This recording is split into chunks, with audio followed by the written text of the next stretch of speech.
Hey everyone, welcome back. Ethan and Brandon here again to talk about the Cubs. Obviously, we're almost halfway, if not more than halfway through this offseason already. Spring training is only a couple months away. Pitchers and catchers are going to report come mid-February. Things are happening. But obviously, the next 6 weeks are still key to building out this Cubs roster in 2025.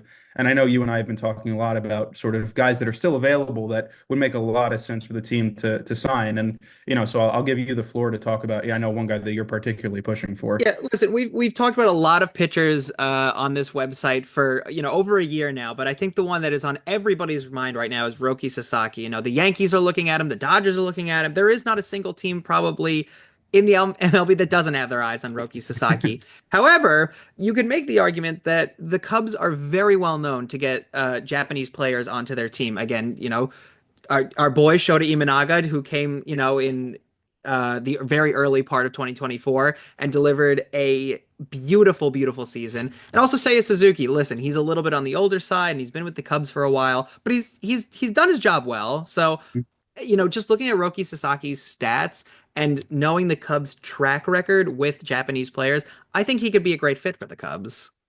Yeah, I mean, listen, obviously Roki Sasaki will be a great fit for any team that signs him. Yeah, he's a 23-year-old pitcher who might be the best pitcher in the world. Obviously, it may be a little premature to say something like that, but I mean, you take a look at his stats in the NPBL. I mean, he's brilliant. He stole the show during the 2023 World Baseball Classic.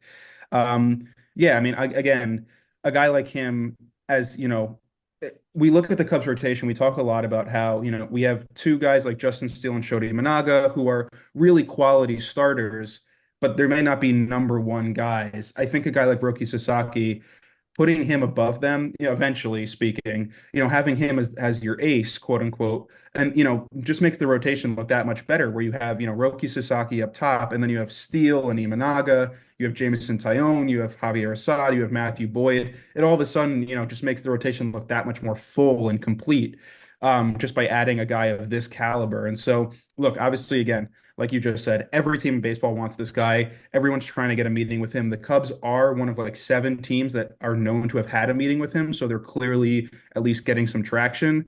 But look, they're going to be in steep competition with the Yankees and the Mets and the Dodgers and the Padres. It's a long list of really good teams that are looking for this guy, but I think you're absolutely right that Roki Sasaki would make a lot of sense for the Cubs. So what's your take on a player that we could use in 2025? Yeah, I think I'll also focus on pitching. I think the bullpen obviously is definitely a key point for the Cubs right now. And, they signed Caleb Thielbar, who's a solid lefty reliever. I think Tanner Scott is obviously the best reliever still in the market. I don't think the Cubs are going to be willing to spend 15 to $20 million a year on a reliever like him. So I'm going to focus on a guy like Kirby Yates.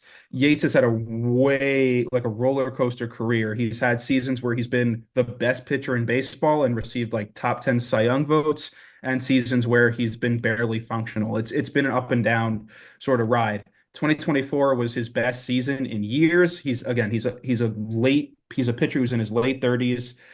He's not going to be a long-term answer at closer, but he was the closer for the Rangers last year. He got 33 saves. He threw, he had a 1.17 ERA in 61 innings. He was a top 10 finisher in Cy Young voting in the American League last year. And on a 1 or 2 year deal, even if it's a bit pricey, he makes a lot of sense for the back end of the Cubs bullpen. I think you'd also make the point for Kirby Yates. Like, look, he's been in the MLB for like a little over 10 years now, and he's bounced around from team to team to team to team. And that's not a bad look. I mean, that's a lot of pitchers or baseball players in general. He was on the Tampa Bay Rays, he was on the New York Yankees for a stint, the Padres. He's been all over.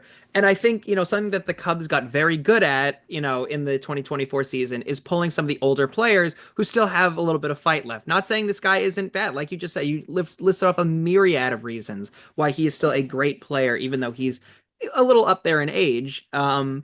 But I think that, if the Cubs do what the Cubs do best, they could make a very fair deal for Kirby Yates, saying, look, you've bounced around for a while, you've been in the MLB for a while, but you still got some fight left in you.